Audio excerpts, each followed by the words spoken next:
Well, fast forward a few more years, I'm the incoming president of the AIA for the state of Utah. It was my job that year to hold the statewide conference. Dan shows up to the conference. We meet one another for the first time in a number of years, and he says to me, would you mind coming up to Ogden and having lunch with me? And I'm thinking, oh, gosh, when am I going to find time to do that? I'm trying to run a practice. I've got, 2002, I've got more work than I can possibly handle. Every architect in the world was busy at that point in time. He's inviting me to go drive 35 miles north to this little railroad town, Ogden, Utah, and I'm thinking, when am I going to find time to do this? But I thought I better be polite because at that point, I had quite a bit of work in my office due to his generosity. And so I ended up in Ogden, and I really intended to go up there and just be polite, have lunch with him, and I ended up there all day listening to a very different process that was built around doing things very differently. And one of the things that I was really seeing was a different way to link relationship together in the course of the project so that I wasn't the pit bull architect fighting on behalf of the owner, fighting on behalf of my protection, fighting on behalf of my portfolio. But I saw a different kind of relationship being attended to where we were linking up with contractors as brothers in Christ who are approaching the project, linking arms with an owner and building a project in a different way. And it was a very different way to think about this whole thing.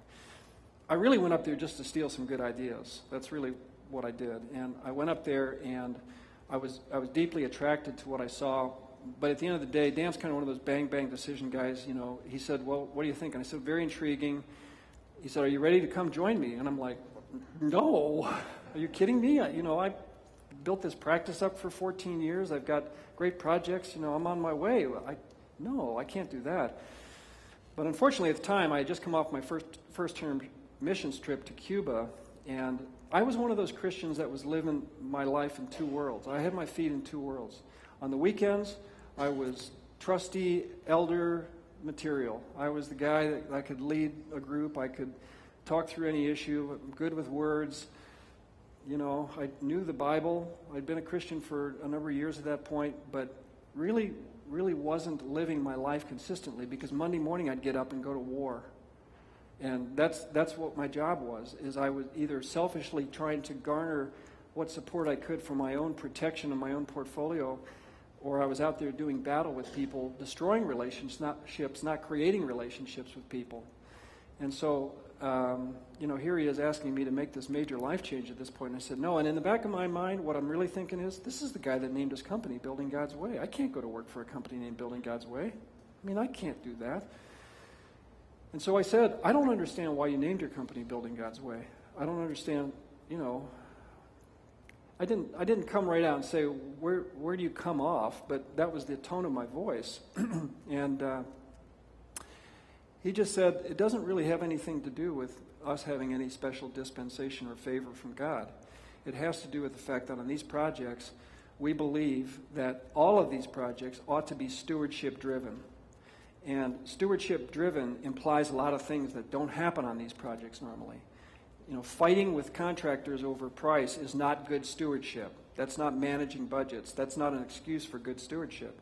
And he said the other thing is, he said as a contractor architect, and Dan started all this in 1972, he said as a contractor architect, I've worked on 150 churches before I was a believer. Not one single time did anybody ever share the gospel with me. Not one single time did anybody ever offer to pray with me. Ever. He said they were by far the hardest projects I ever worked on. And so this is an opportunity, I think, for us to impact not only the world for Christian education and churches across the United States and maybe beyond, as it's turned out beyond, but this is an opportunity for us to click into and have the churches click into, first of all, to ask the church to act like a church and to make major impacts into tradesmen who don't get to hear the gospel. And if they do that, we can receive favor from the Lord, because I've watched it happen. Now, Dan had been going for a number of years already at that point. So he said it's basically about stewardship and it's about ministry. It's not about us being great designers. So I need competent designers and people who are willing to forge relationships that are consistent with who we are as Christians. And I wouldn't say that at that point I was in, but my mind was turned. I at that point thought, this is very interesting. So since that time, I ended up sending two of my guys up to his office for about a month, and every Friday they would come back and download to me about the process, which we'll talk about this afternoon, which is radically different. And then at that point, over the course of the next year, I was going out doing charrette exercises, design exercises on site, accompanying Dan and some of the other guys in the firm to understand how in the world can we possibly put these designs together this quickly. And over that period of time, I came around to the idea of becoming a partner to BGW. And so I announced to my guys, great news, guys, we're going to go join Building God's Way. And immediately about half of them got up and left. They didn't get it at all. They weren't believers either.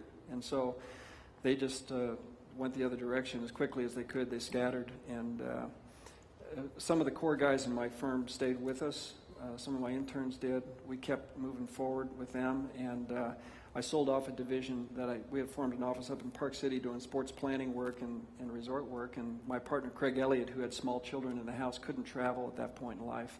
He stayed and handled all that. And so off I went, and over the course of a year made a decision to do this. And so I've been on the front lines now for doing this for 10 years, and I've really seen the impact that churches who are committed to ministry can make in people's lives, and the give back that these men have when relationship is formed at the right level.